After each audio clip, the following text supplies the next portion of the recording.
Welcome everyone to today's webinar, which is the first webinar of our new series, Business Wallet Talks. Let's maybe wait 1 more minute before starting so everyone can join.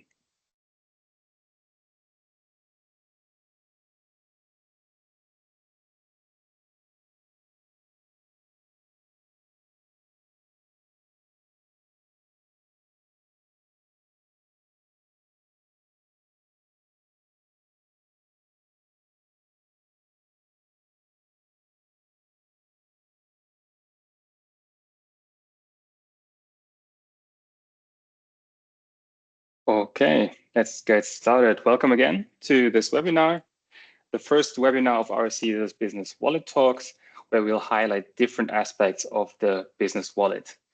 My name is Martin Westerkamp. I'm the product manager at Spherity for our business wallet, and I have the honor of hosting today's session. Today, we will be talking about the new regulations that are coming up for the business wallet and what value they will bring to businesses. And I'm very happy to have two experts of these fields with me today to present their insights. First of all, there's Hannemann, who is the head of regulatory strategy and digital identity at Bundesanzeiger Verlag, with whom we also partner in order to bring digital identities to the market. Dennis is going to present today the role of registers for establishing business identities and how they provide business value. Second, we have Carsten with us today, CEO and co-founder of Spherity, who will introduce different business cases and how business wallets can support in automation, simplification, and enhancing security.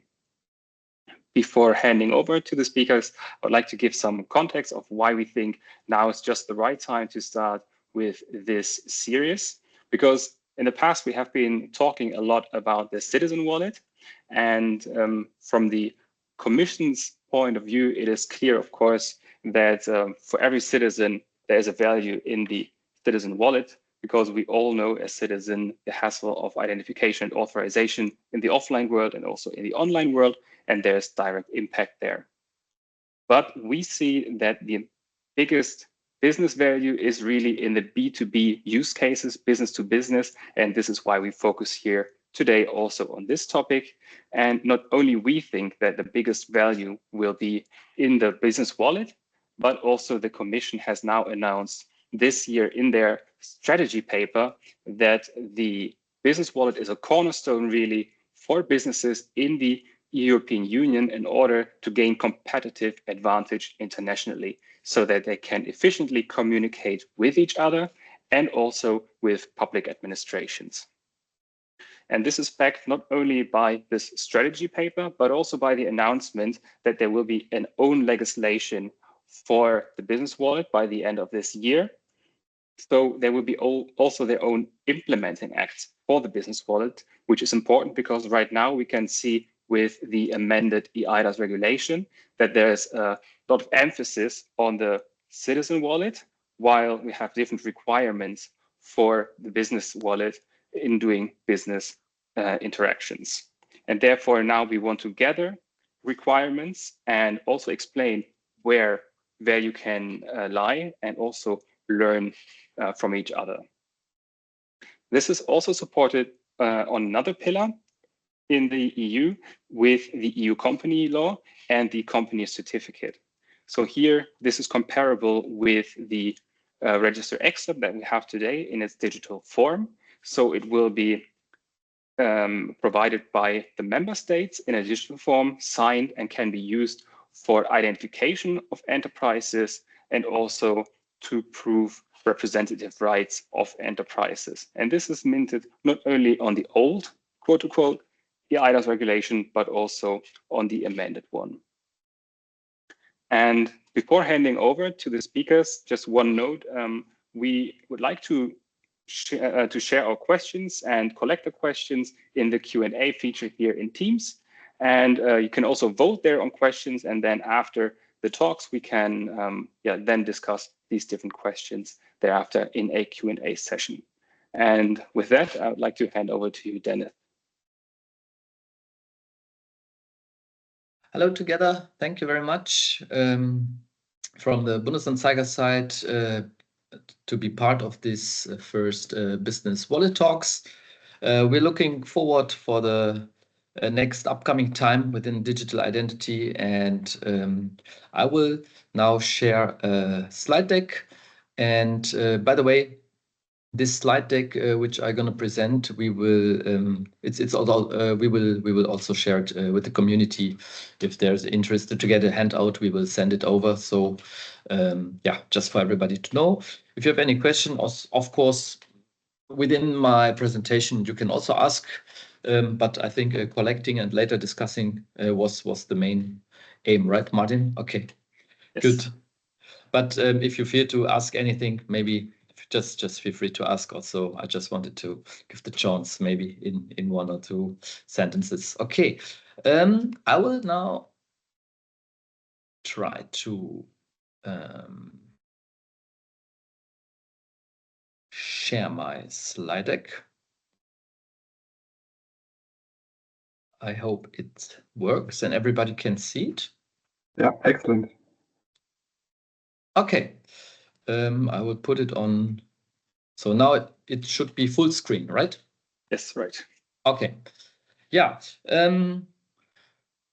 First of all, maybe to my person, my name is Dennis. I'm working for Bundesanzeiger Verlag. We are the German Federal Gazette and Company Register and Ultimate Beneficial Owner Register, and I'm there responsible for the for digital identity activities. And yeah, the main focus is company information directly from the primary source, or we also say authentic source, but we used in the past here in Germany always the name primary source, and this will be the focus a bit from for the next information I will share.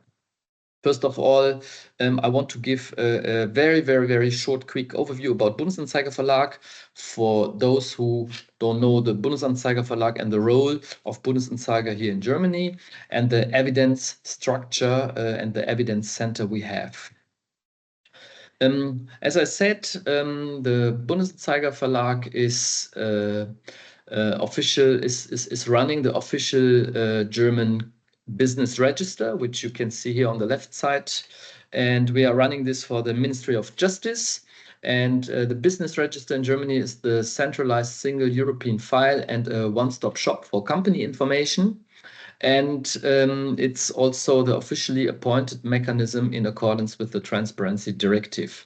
So this is what our scope is there. Beside of that, we are running the Federal Gazette in Germany, where all the publication of announcements are published, like, for example, the financial statements in Germany.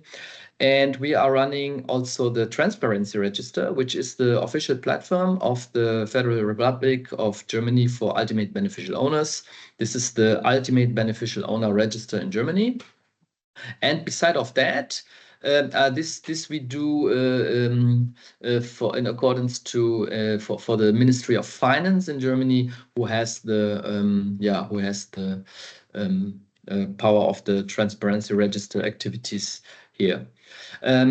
Beside of that, we are also one of 34 LEI issuing organizations worldwide. There are 34 or 36 issuing organizations which are loose, and we are one of the loose. In Germany, we are one of 3 loose, and we are accredited for 100 countries. That's important to know because the LEI is also an identifier, which is mainly in the financial world. They use it for derivate transactions.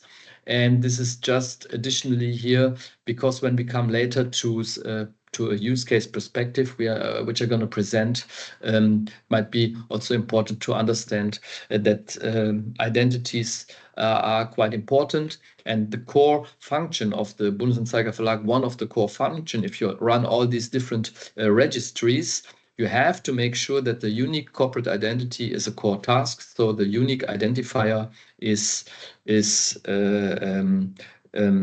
one of the most important things we need to make sure. And from that perspective, we are also active in some other European business register networks. We are part of the business register interconnecting system, which is BRIS, This is the network where all the company registers and business registers within the European Union are having working groups together and try to homogenize and harmonize semantic structures, technical structures, and to level up the efficiency of the register world in Europe. Beside of that, we are also part of the working group of beneficial owner register interconnecting system, which called BORIS. And this is the equivalent of the BRIS, which is for the company and business registers. This is the connecting system where all the beneficial owner registers in Europe work together to harmonize also structures, techniques, and semantic. And this is all organized within the European Business Registry Association. And within this association, we are also working on network platform strategies where we try to connect and try to get better data and structure harmonized for the company landscape. And with this in mind, this is the register overview and the activities we do usually. And from that perspective, I want to give you a short insight into the activities we have done in the last few years within the context of European business wallets, digital identities, and eIDAS 2.0. Why did we went into this field is because we have started in 2022 with in Germany with a project which called ID Union, and it was a first step from a register perspective where we have piloted our commercial register credential prototype for Germany. And what we have done within this working group was we have integrated our register accept service and LEI credentials in a very simple wallet infrastructure together with Spherity at that time already as a technical partner.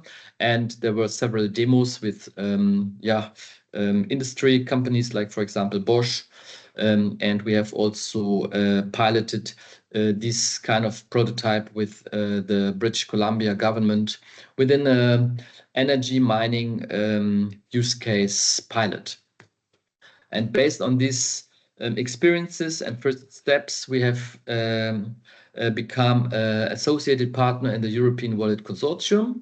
And within this consortium, we have participated or participating in the EWC working group of European business registers. And there we have, for example, defined for the pilot, the LPIT semantic, which is the name of a company, and the EUID. And the EUID is an identifier which comes from BRIS, from the Business Register Interconnecting System. They have established this identifier already within the BRIS framework in 2017. And we have then defined this in EWC for the pilot to have a harmonized standard for interoperability tests. Another topic what we have what we have done also within this time was we have developed an EUDI enterprise wallet prototype based on a Spherity solution, which is already established in the US market.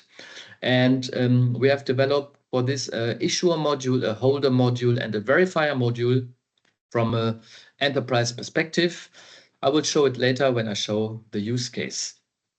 And within the EWC, what we also have done, we had the chance to have a small B2B KYC use case working group where we tried the very first steps to discuss how we could do interoperability tests for the use case opening a bank account cross-border.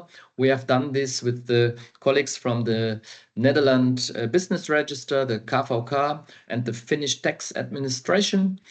And Bosch was the holder or is the holder in this use case pilot where we try the first steps for issuing KYC credentials cross-border and discuss how the semantic could be and how the processes could flow. The next step, what we will do, beside of these activities, we have also participated in Germany in Industry 4.0 projects, like, for example, Manufacturing X, especially in Energy Data X, where we are also active as an associated partner, where we try to support this working group from a register perspective by issuing credentials, by supporting with our enterprise wallet prototype, and also try to support this, let's say, branch view on data trust infrastructures. And what we will do as next is we will participate in the new WeBuild consortium, which will start in autumn this year. And the results from EWC, by the way, will flow into the WeBuild consortium. So we are not starting at a greenfield. We will start on the results we have and the experiences we have had developed in the last 2 years in the European LSPs, like, for example, EWCs. And WeBuild also the results of all other LSPs will flow in, like the potential, NoBit, or DC4U. And it's going to be very interesting time because it's a use case driven consortium. And we as a Bundesanzeiger will take over 2 use case leads, one for the KYC, KYS, or Know Your Business Partner use cases, where we start to where we begin to try to discuss the semantic from an interoperability perspective for mainly identification of companies and register credentials. And we will also take over the lead for the use case business banking, where we will expand the activities, what we have done in EWC, the small KYC use case working group. We will use these results and bringing over them to the new business banking use case in WeBuild, where we want to go deeper into the business banking perspective for credentializing and wallet infrastructure using. Beside of that, we will participate in the PIT-LPIT work package, where we will simulate and discuss the wallet dance and how PIT and LPIT will work in the future together within these kind of infrastructures. We will participate in the trust infrastructure work package and also the semantic work package. So the Bundesanzeiger, as the German representative of the German company register, is very deep involved into this in these activities, because we think it's a very, very important step for digitalization in the future. And also from a regulatory perspective, it's important to get all these requirements done in the new digital world. We will try, of course, that the Bundesanzeiger Verlag enterprise wallet, which is now a prototype, will be EUDI compliant then after we build. And we will try also to support all the activities EU-wide by implementing these new structures into the industries. This is, for example, a short screenshot where from Energy Data X, where we will support this working group in the next future with our enterprise wallet. And we try then to exchange credentials from an energy data perspective in these data rooms. But Carsten will later on go a little bit more deep into the Manufacturing X, Industry 4.0 and data room topics. So I just wanted to show this in this session here. Dennis, sorry for the interruption. I'm afraid you need to speed up a little because. Okay. Thank you very much. I know you have a lot of slides left and a lot to tell. Thank you. Yeah, that's thank you very much. Okay, then just short. I have already told that we will be part of this small KYC working group, where we have done the first steps in issuing an LPIT, an European Company Certificate credential, signatory rights and power of attorney not yet. but it's one of the topics because we are trying to get the first experiences by credentializing a KYC process. And that's what we have done within EWC already in the last year on a very small level with the 3 countries. And based on that, our new activities will then be the ones I will present now. I brought the use case example, Know Your Customer and the KYC verification process. First of all, I will very rough go from a regulatory perspective into a KYC workflow. By opening a business account with a bank, there are some regulatory requirements who needs to be fulfilled from obliged entities, like, for example, banks. That's the world today. Today, they need to identify the contractual partner. You see it on the first row. They need to review and legitimate the acting person who is acting on behalf of the company. This is the second step. They need to determine the ownership and control structure.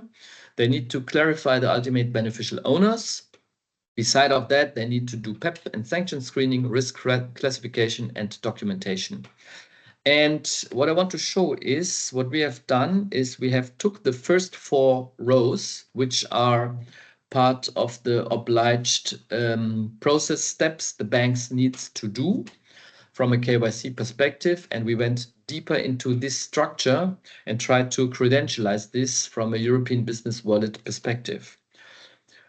By the way, a KYC perspective is very equivalent to a KYS, so Know Your Supplier perspective or Know Your Business Partner perspective in general. So this is a very good sample if we go into regulatory use cases for the use of European business wallets.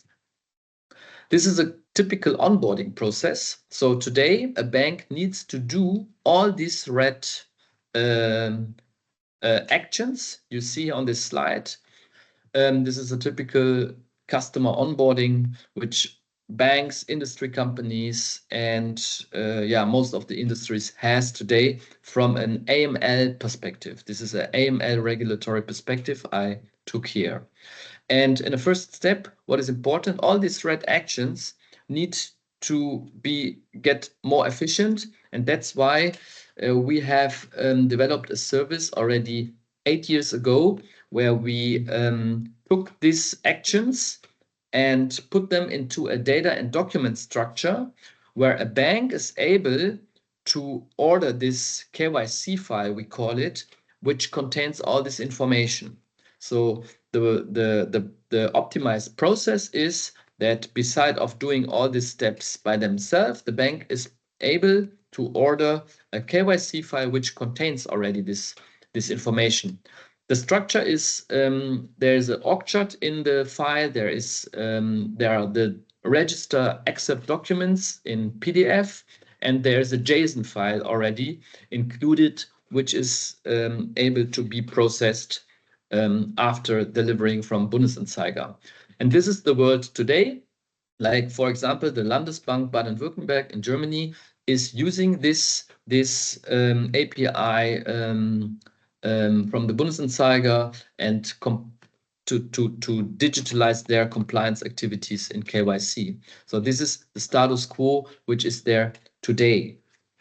And I will skip this slide. So in the end, what is the bank doing? They have an API to the Bundesanzeiger. They are requesting this KYC file, and we are delivering this KYC file into the bank internal KYC process control structure, where then they are able to connect with the core banking systems. So the data are flowing without any media break from the primary source into the banking core system today. This is what we have today already. And which is already in production since the last several years by bigger banks in Germany. And what we have done is we have introduced verifiable credentials into this KYC primary source data process, where we see the new workflow was then that a customer is supplying data, and all this data are electronic signed. and with the KYC credentials. So the JSON we have enhanced them with electronic signing. So we credentialized all the data fields in the already existing JSON we had, and we have developed a monitoring service where we are monitoring the primary sources for changes. So which is then a first step into a revocation perspective for event-driven reviews. This was the first step we have done together with Spherity last year to credentialize the existing register information, which are already used by banks in Germany to fulfill KYC obligations. And the next step will be, we will then, based on that, use this structure to put them into EUDI wallets. So you see it's always the same flow from a KYC perspective. The information which are needed to be collected will be then in the future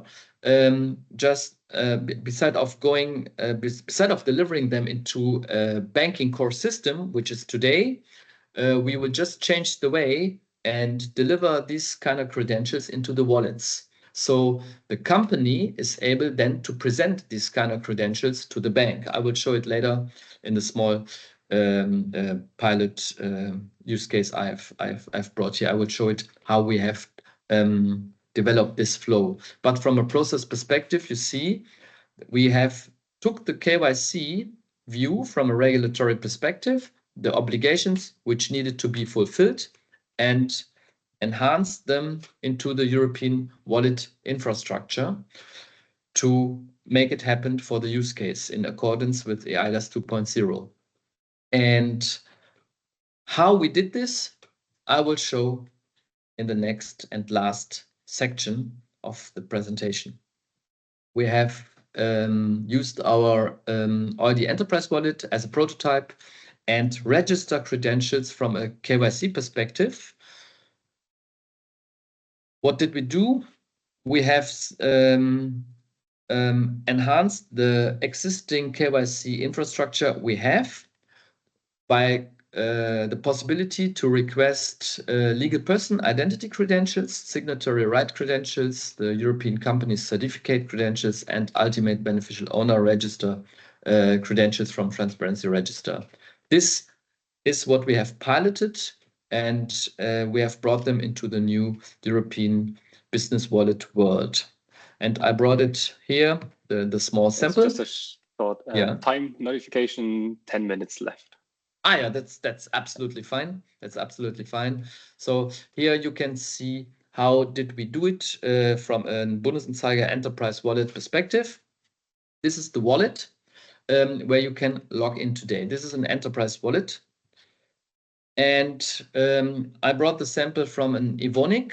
The situation is that the administrator of Evonik has already downloaded empty wallet before to Evonik, let's say IT infrastructure, and then he has already added 2 members who gonna be able from a Evonik perspective to use the enterprise wallet, which is Markus Gerlach and Thomas Hermann. Thomas Hermann, you see, is a legal representative, an official legal representative of Evonik. He has a procura, and this is what we have used here in this use case to show. So the use case is that Evonik wants to open up a bank account in LBBW in the Landesbank Baden-Württemberg in Germany. And from a wallet perspective, after the administrator has added these members into the wallet, the persons has to identify themselves in a first step. So we took Thomas Hermann, and Thomas Hermann is able to request a natural person credential.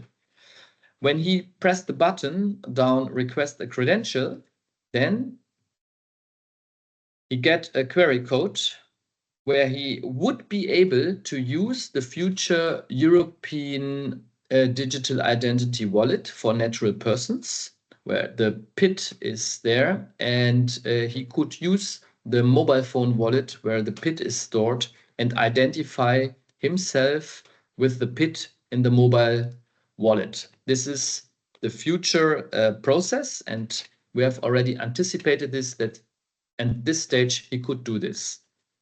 If Thomas Hermann has not yet EUDI wallet in the future, however, for any reasons, he also could use existing eIDAS 1.0 identification processes, like, for example, video ident, etc. And this would work like this. He would be able to send a request to Bundesanzeiger for a natural person credential. From the Bundesanzeiger side, this is now the view of the issuer. This is our view in this enterprise world. We would receive this natural person credential request. You see it there from a natural person. And then we would start a legitimation process of the natural person, which we already have by today. We have, based on eIDAS 1.0, it's possible to make a video ident with Bundesanzeiger. We can use the eID structure and it's not car ident, it's auto ident service. we also have here in Germany based on eIDAS 1.0. And based on this legitimation process, we would identify the natural person and send a natural person credential back. So at that moment, Thomas Hermann is identified as a natural person in the Evonik Enterprise Wallet, and now he's able to act. What he needs to do in the first stage is he needs to request the legal person ID, because at this stage, it's the administrator has just downloaded an empty wallet from Bundesanzeiger, and he has filled out the form in the beginning that it's going to be for Evonik, but the enterprise wallet is not identified yet. This is the step when somebody has to request a legal person ID. And how to do this? The Thomas Hermann, as a natural person, is now able to act, and he can request the legal person identity data as a first step to initialize this enterprise wallet for interoperability exchanges.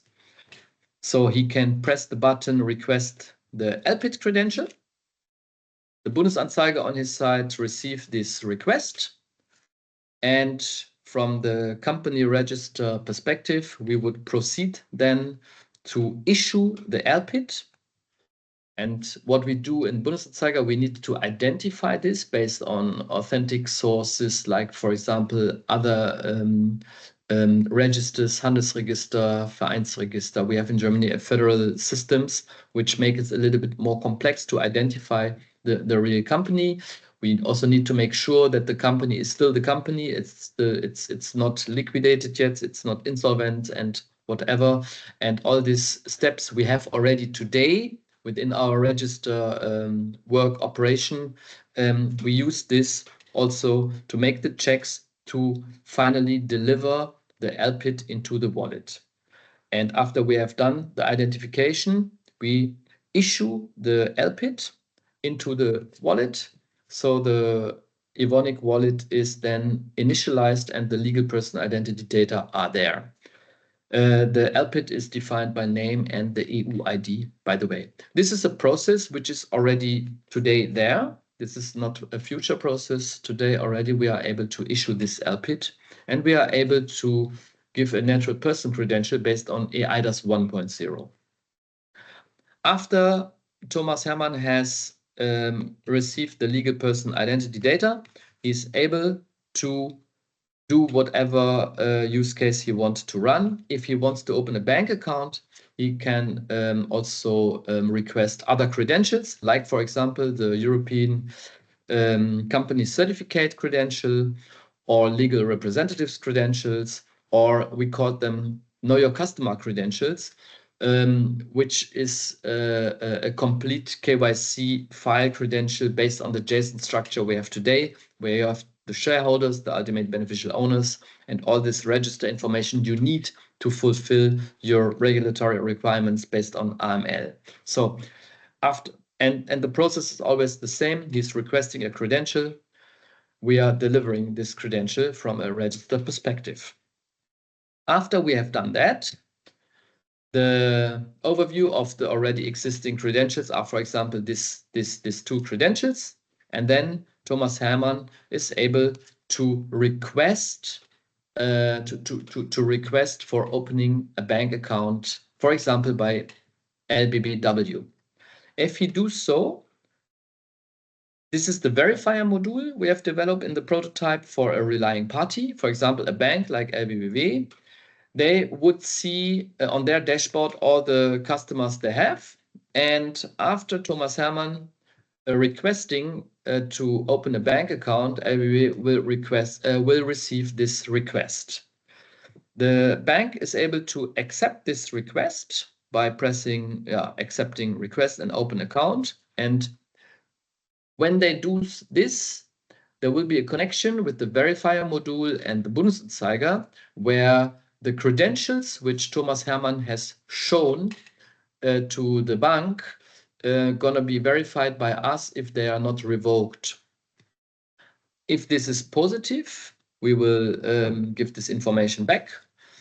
And in the best case, if the KYC file contains all required informations like ultimate beneficial owner, shareholder, legal representatives, and so on, then a bank would be able to open up the bank account immediately, because the obliged information for small and medium for small and medium risk clients, for example, are already there.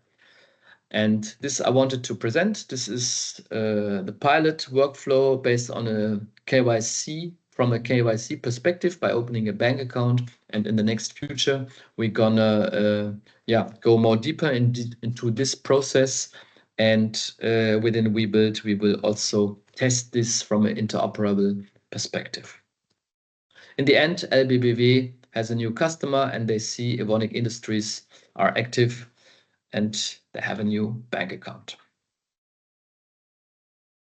Yeah, this was an overview about all the activities from a register perspective, from the Bundesanzeiger perspective, within all these working groups, and the piloting of KYC use case for European business wallets. Perfect. Thank you, Dennis. I propose we switch to Carsten right away and take the questions afterwards.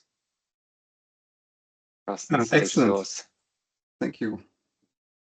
So my name is Carsten Stöcker. I'm founder of Spherity, and at Spherity we focus on organizational identities, a lot of European digital identity, European business wallet activities, and object identity. And today I will talk about legal person identity and the B2B use cases, exactly what Dennis presented. So what can we do with the European business wallet when this is in place?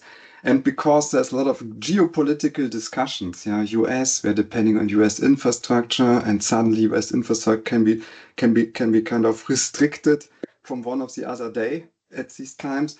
For that reason, the European Union had kind of, let's say, a European Union data strategy.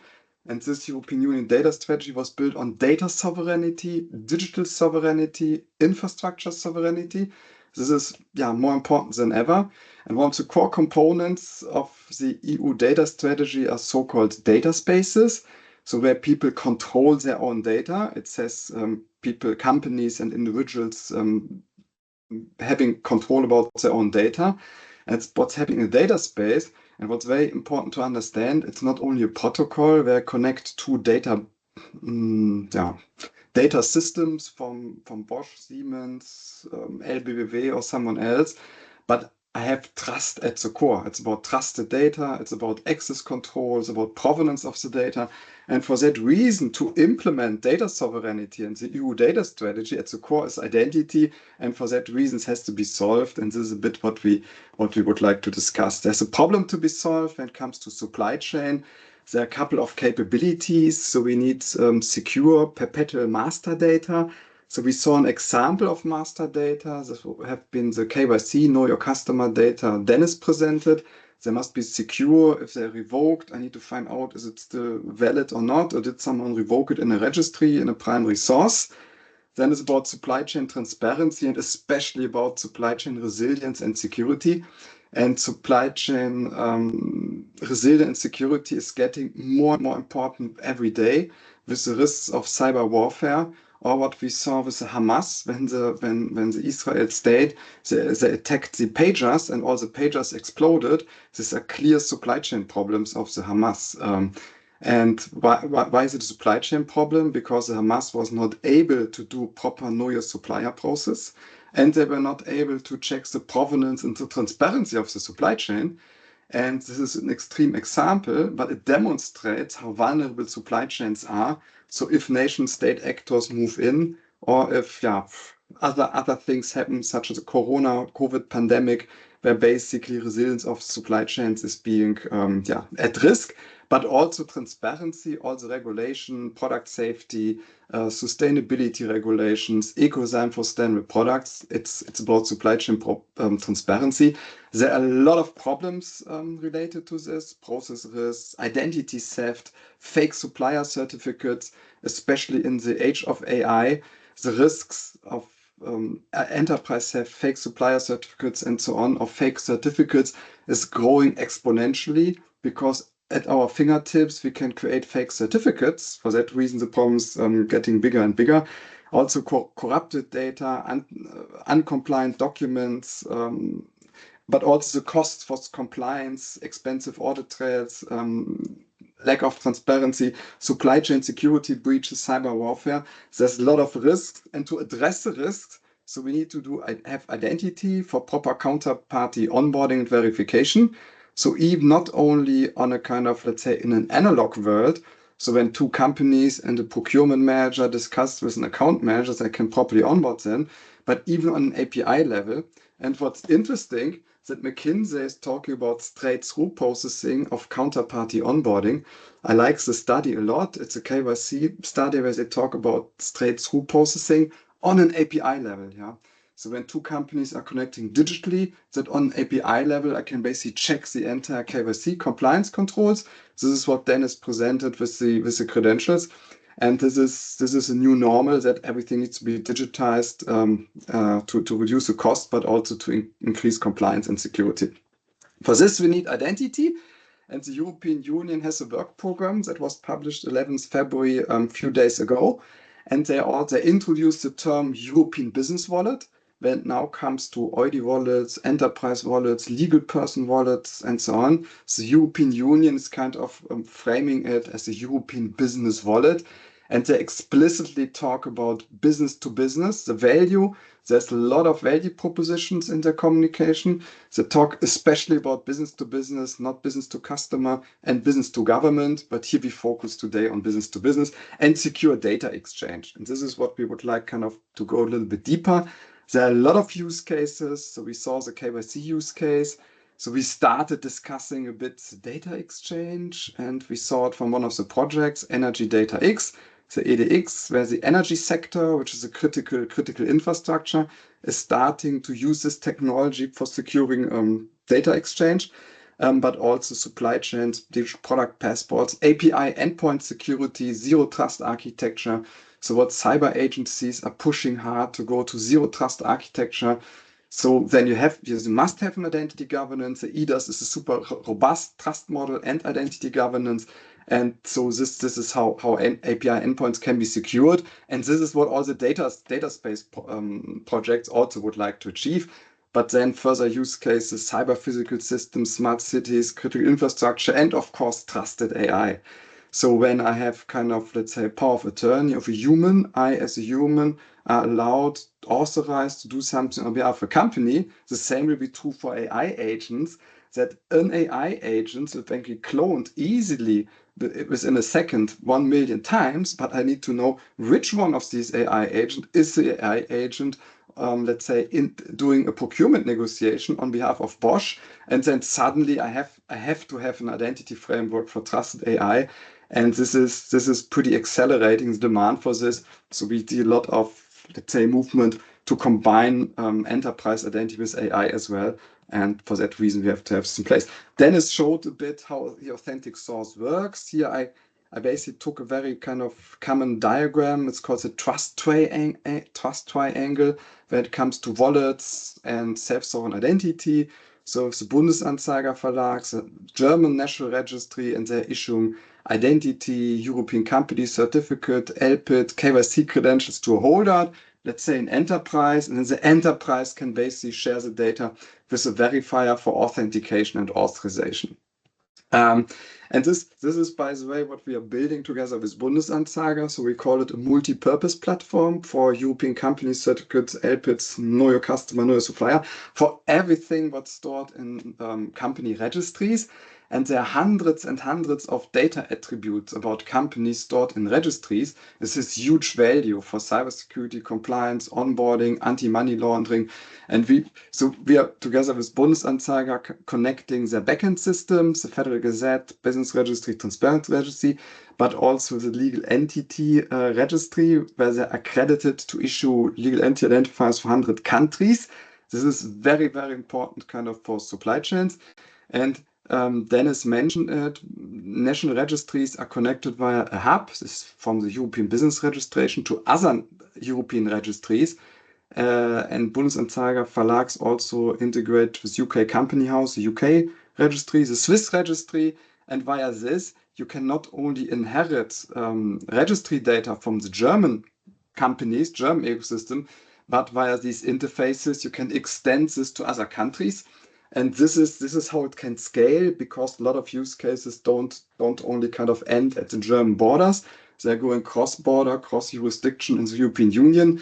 And this is a very, very robust infrastructure that's now being developed and further hardened in the next 2 years. So with eIDAS 2.0 and the focus on European business wallets.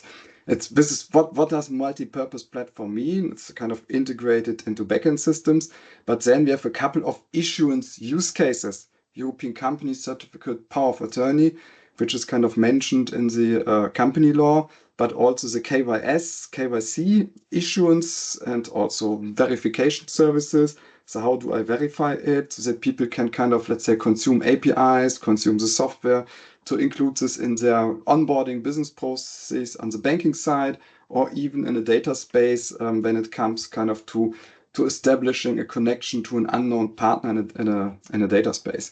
LPIDs needs to be issued, but also, let's say, all the other data, sustainability, due diligence data, unaccredited data, there's a lot of use cases, huge amount of data can be issued, and then European wallets, European business wallets can be either consumed by a Bundesanzeiger Verlag via the business registry portal, or it could be also third-party commercial European business wallet provider.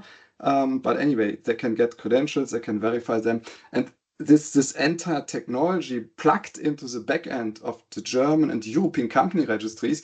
So this is where we see a lot of value in terms of compliance, digitization, and cybersecurity. The Evonik example, I think we saw this. I would like to mention that in the European Wallet Consortium, one of the large-scale pilot projects, we've worked a lot on semantics. This is just one example, but you see here how JSON-linked data has been used to define schemas for semantic interoperability, to have machine-readable, interoperable semantic models, so that when I'm a legal person and with shareholder and shares and functionaries and ultimate beneficial owner, that when I start sharing the data, my counterparty can understand the data from a semantic perspective, can process them in a machine processing entity, in an ERP system, SAP, core banking system, understand and interpret them in the same way. And this is now being kind of, let's say, moved to rebuild the second large-scale pilot, where the semantic will be kind of more matured and kind of consensus more standardized as well. So it's not only protocols need to be standardized, but also semantic. I think here we saw the Bundesanzeiger Verlag as an identity issuer, but also there will be other issuers such as Global Legal Entity Identifier Foundation. They have a trust domain, and then they have some issuing companies that issue legal entity identifiers. But it can be also the TÜV. TÜV can be part of a testing, inspection, certification trust domain. Then there are authorized companies that fulfill the conformance requirements to issue digital TÜV certificates. And in this trust domain, TÜV Nord, TÜV Süd, TÜV Rheinland, Bureau Veritas, and all the other certification agencies can issue their credentials to a holder, and then the holder can present this to a verifier. I think one of the key topics is to have automated standardized protocols to exchange credentials or verifiable presentations.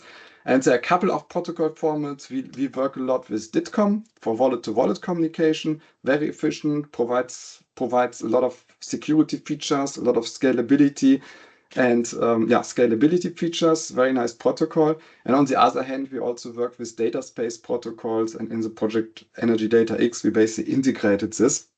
And here you basically see it. It's a classical picture. I have a data space connector. Yeah, you probably saw here where the protocol endpoint. Yeah, the two of them have protocol endpoint. I plug in my wallet to my data space connector, and then I, as participant A, can send verifiable presentations credentials to participant B because I would like to get access to data for specific use case in a specific context. And then the policy engine of participant B is asking, if you would like to get access to the data, please authenticate and authorize with the market role. And only people with a given market role will be given access to the data. And that's the heart of any data space, that have identity or robust secure identity solution and trust model, plus the policy engines to manage access. Yeah. This is what we have done in the Energy Data X project. Dennis mentioned this. They have a membership credential, market role credentials, identity credentials. So in this project, for example, for tenant, in this example, they can authenticate, they can acquire membership credentials, which is more or less a compliance credential, that I'm an authorized participant of a data sharing ecosystem. But then I can get some market role credentials. With a market role, I can authorize as an energy supplier, a grid operator, a metering company, a balancing group operator, and so on. And depending on my market role, I get access. And that's the true sense of the zero trust architecture principles, that I check who's the counterparty, can I authenticate, authorize them, and only if I can do this, I give access to data, to services, and so on. And that's pretty key. So basically, just a quick reminder, if you could start with the question in 2 minutes, that would be great. Yeah, no worries. Yeah. I think with this in mind, so identity wallets in a data sharing ecosystem, following an onboarding process, getting proper KYC credentials, membership credentials from a data space operator, I can then authenticate on a control plane and authorize. And this is a bit technical speak, but when you exchange data to authenticate, authorize, to get access to something, that's being called control plane. And when you basically exchange the data or provide access to a service, then you do it on a data plane. Yeah. And these two planes needs to be distinguished. And there's one example which we like a lot, because we see a lot of value in the intersection of legal person identity and so-called digital product passports. And the European Union has a super complete vision here, because they're pushing hard for the convergence of European business wallets and eIDAS 2.0 with digital product passports. And here you see the problems. You can even have a naive digital product passport over here, or you basically provide access control means. And with access control, you have an access control DPP to get access to sensitive data, product safety, export control data of dual use, defense goods, whatever, or even circularity data, or to dismantle a battery. And then I need identity in an interoperable ecosystem across multiple industrial domains to get access to the data, but also data provenance. If TÜV says something about a product, then they can issue a certificate, a TÜV certificate about the product, and everyone can verify that's an authentic TÜV certificate product about, let's say, Bosch and their products. And then you have, of course, much more trust in the ecosystem. And the last slide I want to share is, I think today the state of play is that all the ecosystems trying to invent their own trust models and their own wallets and identity solutions. And then you have the problem that, let's say, in France they have a project called Omega X. They use a completely different solutions, and then compared in Energy Data X or Catena X. And we believe that we're only scalable if one robust secure trust framework is being used, based on eIDAS 2.0 European Business Wallet. And then with the European Business Wallet, I can immediately authenticate against all these data spaces, against all these different trust domains, for all the different use cases. And then after I've authenticated, I've provided my KYC data, as Dennis showed in the beginning, then I can acquire some authorization credentials, membership credentials, market role credentials to make sure in the data space I fulfill all the compliance and security requirements. And this will be very efficient on a digital perspective, compliant and secure.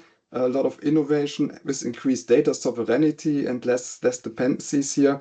And for that reason, we see a bright future for B2B use cases of European business wallets for the industrial core of Europe. Martin, over to you.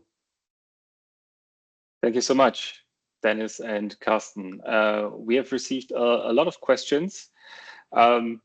First, the relation of the wallet to Gaia X and Catena X and Manufacturing X, and what this means. Carsten, you have already mentioned these just now. There's one specific question about the roles between like TÜV Süd as a conformity assessment body and Bundesanzeiger Verlag. Dennis, maybe can you clarify a bit, like what are the different roles here in such a use case? Yeah, we have the role of the German register. So in the world today, if you go to a notarist, you want to put up a GmbH, you want to found it, you will then be registered in a register. In Germany, it's also the company register, and we have the role of the issuing. We have an issuer register perspective role. So primarily, we would be an LPID issuer, for example, for the EUDI, because we are part of the BRIS, and we would issue register credentials which are needed for use cases. This is the role where Bundesanzeiger will be in the future. Did I answer that question right? And I think conformity assessment bodies, you have two roles. One, you need conformance assessment bodies for all the trust service providers, for LPIDs. This is what you need because it's a core element of trust. But you also have conformance assessment bodies in the data spaces. Yeah, I think there will be kind of an evolution of how these conformance assessment domains are working together. And in Catena X, for example, you have a conformance assessment body to make sure you're compliant with their requirements in terms of the software, the processes, the compliance controls, interoperability standards. And this is, I think it's orthogonal. Yeah, you have two types of conformance assessment providers, one for eIDAS 2.0, and they deliver all the basic trust infrastructure, a super good level of assurance as a basis for every data space. But then you have data space specific conformance assessment bodies, for example, for digital battery passports. This was what we have done. We have been kind of conformance assessed in Catena X, so that you fulfill the digital battery passports requirement in Catena X. Let's say that's also security compliance, but interoperability, everyone else can connect. And for that reason, I see two orthogonal disciplines of conformance assessment providers in eIDAS and in a data space. And here we need to distinguish. Thank you. I think some of the questions have already been discussed in the chat. So in adherence to the time, maybe one last question, and then we can answer also some offline afterwards. One last question. Could you elaborate on how you see the interaction between the organizational wallet and employees or company representatives using a personal EUDI wallet? Carsten, can you maybe share your view on this? So we have a very interesting insight. Yeah, this is called the wallet dance. Yeah, because when it comes to B2B processes where people are involved, like they have to sign something, to approve something, whatever. To sign something, then you might need to go to their private personal wallets. Yeah. And then you have a bit of a wallet dance. When you open your bank account, then you basically have to share a lot of enterprise data, and then the Geschäftsführer, the managing director, also have to prove he and he has an LPID and so on. There's a bit of a wallet dance, And the insights we have, that's pretty interesting, is how often have you shown your personal identity card, the physical identity card, in a B2B environment? Maybe once when you got on, maybe even not, maybe often, not always, when you got onboarded to your employer, and then you showed your personal identity card. Yeah. And we think, to avoid the wallet dance, which has been analyzed in the EWC consortium, that an enterprise in the future will do both. We'll have enterprise identity credentials plus natural person credentials. So basically, you can inherit natural person credentials in your enterprise wallet, so that you don't have the wallet dance, and then you don't need to discuss, the private wallet is not with me, I don't want to use it as an employee, it's not secure and allowed in an enterprise ecosystem. And for that reason, we inherit natural person credential into enterprise wallets, so that people can authenticate, I'm an employee and I'm an authenticated employee that has power of attorney to do something, that all of this for business applications in enterprise wallet. And we can avoid the wallet dance. I don't need to bring my identity card for my private iPhone, where I have my citizen wallet. And I think that's a good insight. And you can discuss, oh my God, is this allowed or not? But it you think about the practice, how it's going today, you don't show your personal identity card all the time. You get onboarded once, and then you can do the business process. And this is how we see it as well. You show your identity card or your private European personal identity PIT credential once, and then you kind of inherit and derive it in your enterprise ecosystem, have a natural person identity in an enterprise wallet to really streamline this process and avoid the wallet dance. Okay, perfect. Thank you. We have a lot of questions left that we unfortunately cannot answer right now because of the time. Nevertheless, we are collecting the questions. We are planning to have more seminars in the future, so I think we can also use them to pick them up and explain more about this. In addition, please feel free to reach out to us if you have any additional questions, and we are happy to discuss. And with this, thank you, first of all, Carsten and Dennis, for these great presentations and this great Q&A session. Thank you so much. Thank you very much. Yeah, thanks for having us, and thanks for moderating, Martin. Yeah, looking forward to reconnect with the audience very soon. Great. So, see you, everyone. Bye. Bye-bye. Bye-bye.